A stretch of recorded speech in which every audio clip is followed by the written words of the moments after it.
think that the solution to the Puerto Rico housing crisis is more real estate investors. Now, that's probably not going to land with my entire audience, and some people are going to give me some pushback about that because we've all been taught and told that real estate investors cause things to become more expensive.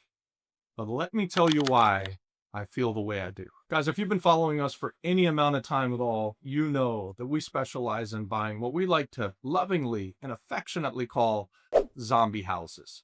Now, these zombie houses, they are severely distressed. They literally litter the island of Puerto Rico. There are zombie houses, these distressed and decaying and empty, non-livable homes in every neighborhood on the island of Puerto Rico. And guys, that's true whether you're in Dorado Beach East, over in Gringoland, or you're just in a regular working class neighborhood in any town on the island of Puerto Rico, which is where we spend most of our time. We specialize in buying these homes in neighborhoods where, when we fix them up and turn them back into a home, we get to sell them back to the locals who live in those neighborhoods. Now, guys, before you put into the comments that oh yeah, you're buying them cheap and then you're taking advantage of the locals because you're fixing them up and selling them for quadruple the amount, well, let me tell you that we sell at appraised value. That's generally the way that real estate investors actually do things.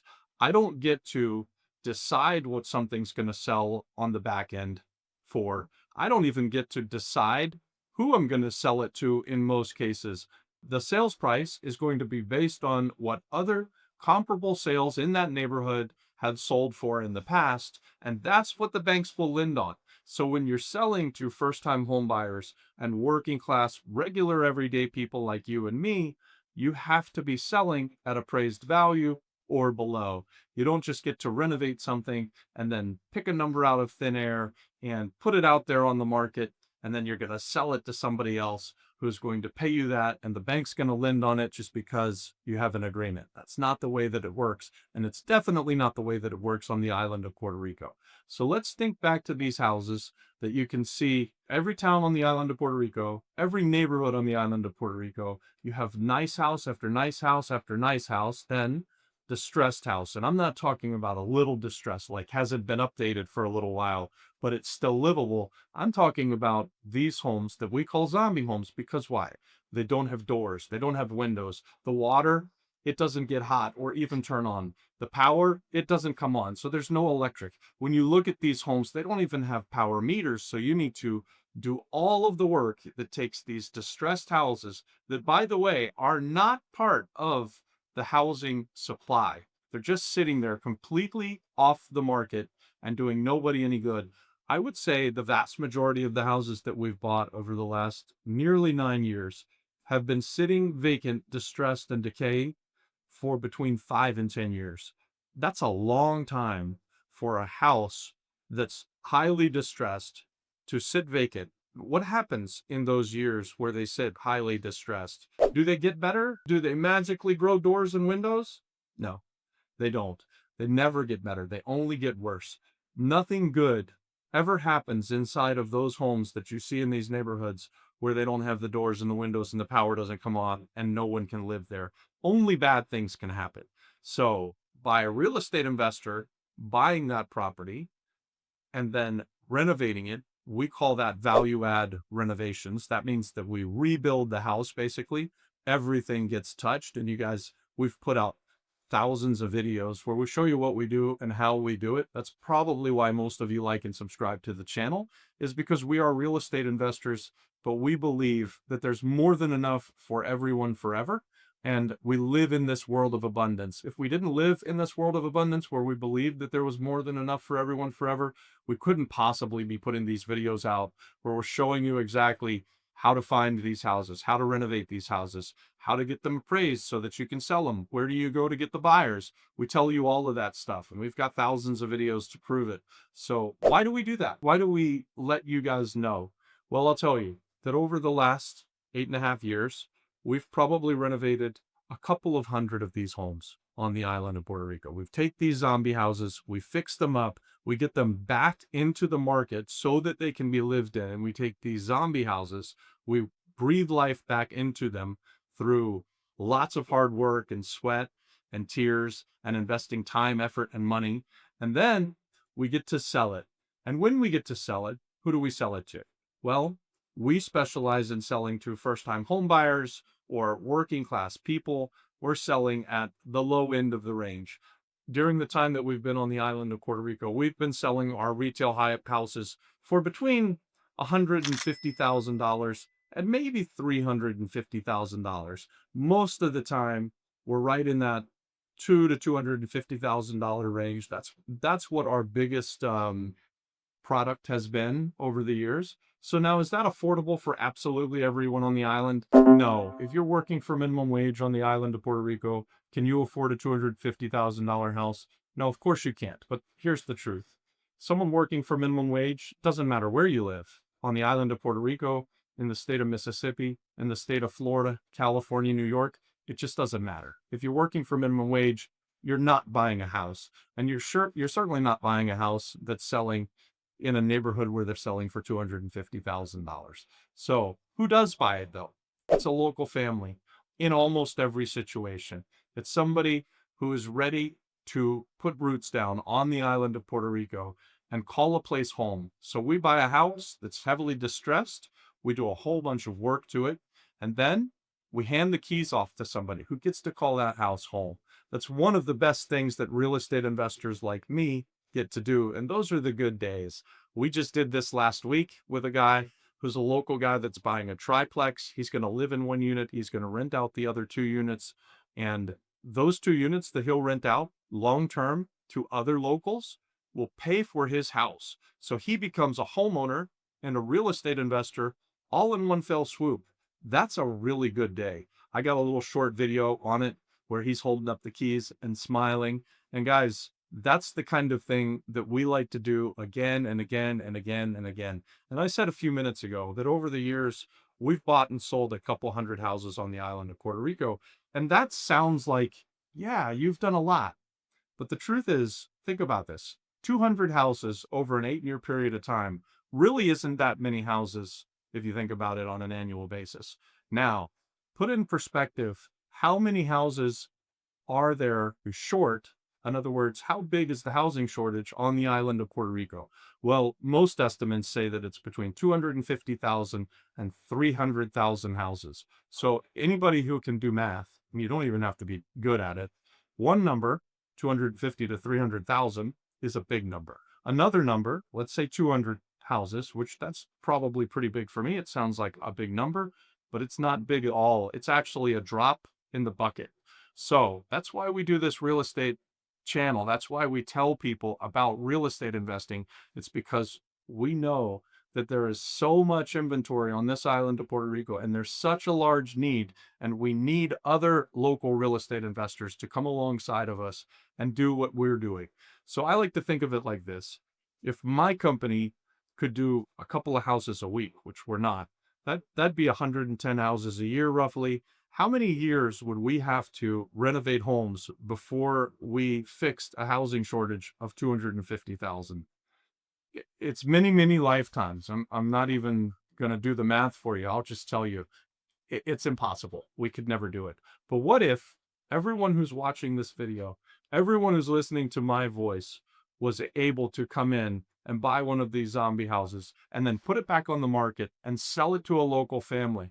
Would that get there? Let's say we do really well on this video and 3,000 people watch it. And that would be a very good video for us. If we get 3,000 or 4,000 people to watch this video, we're going to be ecstatic. So let's say 3,000 people watch the video, and each one of you that watches the video goes and buys a zombie house on the island of Puerto Rico, fixes it up, and then resells it back on the market to a local family who then gets to call it home.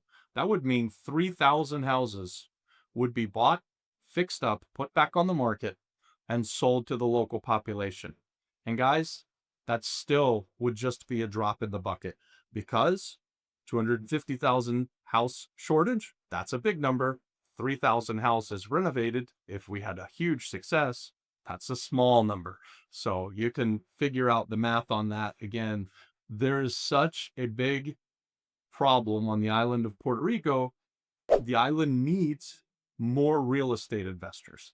And I get in the comments all the time, oh, you're part of the problem. You real estate investors, you're making it expensive for the locals. We can't afford to buy anything. Usually that comment is coming from some knucklehead who's in New York City that has no ties to the island of Puerto Rico, has never been here, and is never going to do anything to affect change whatsoever. Guys, I guess my point is, when you look at these zombie homes, these zombie houses, they're not part of the market.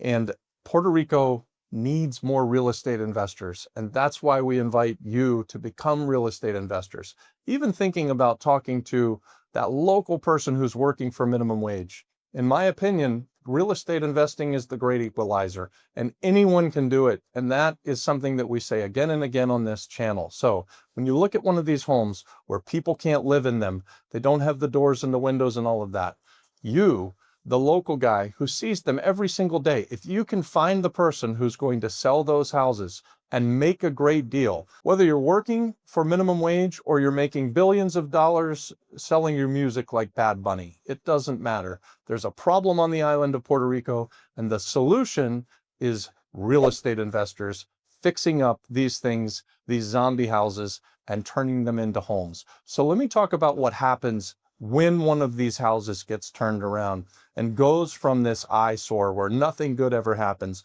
where homeless people don't even live in these houses because they don't have running water, they don't have anything. Once you buy it and then you invest the money to fix it up and rebuild it, think about this. Taxes get paid, so that's good for the neighborhood.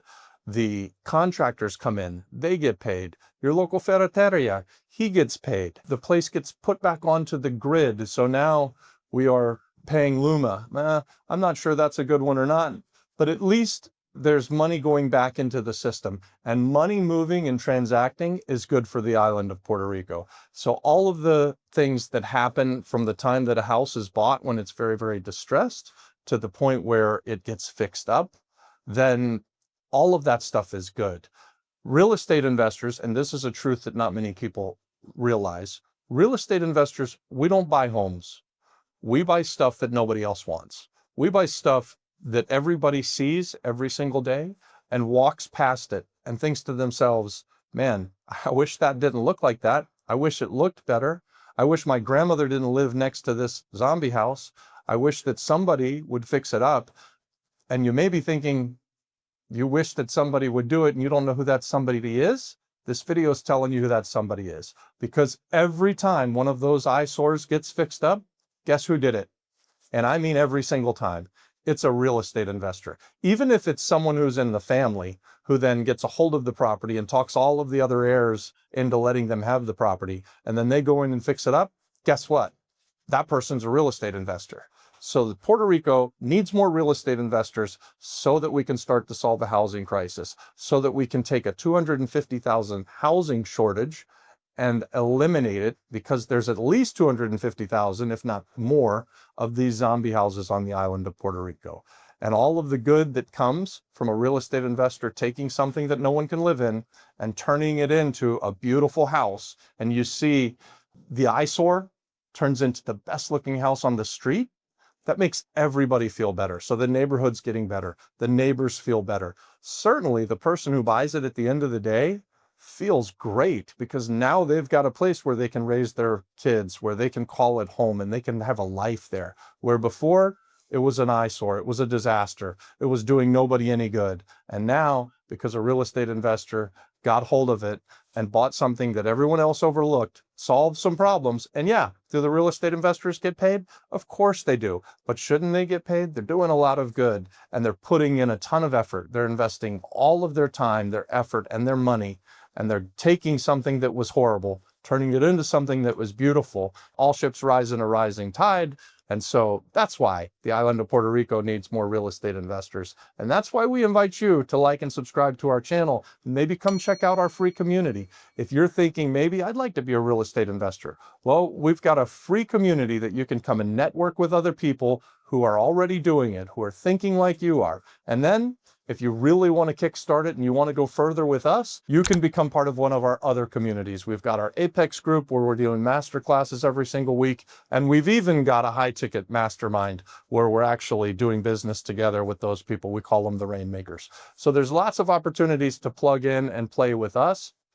We're going to continue to buy the zombie houses. We're going to continue to invite people to partner with us. We're going to continue to be real estate investors, and we're inviting you along for the ride. We'd really like to be a part of your real estate investing story. So click the button. Come on, join us over there in the free community. And if you like what you see, then let's go further with it. So I guess my point is, a lot of people think that real estate investors are making the housing market more expensive. And I believe that we're doing the exact opposite. We're taking things that weren't on the market, we're solving problems, and then we're putting them back on the market. And it's simple economics, supply and demand. You have a huge demand problem on the island of Puerto Rico, a massive shortage. Real estate investors can solve that problem. And you should become a real estate investor. If nobody's ever told you this before, real estate is the great equalizer. I believe you've got greatness inside of you. Thanks for watching. Watch this next.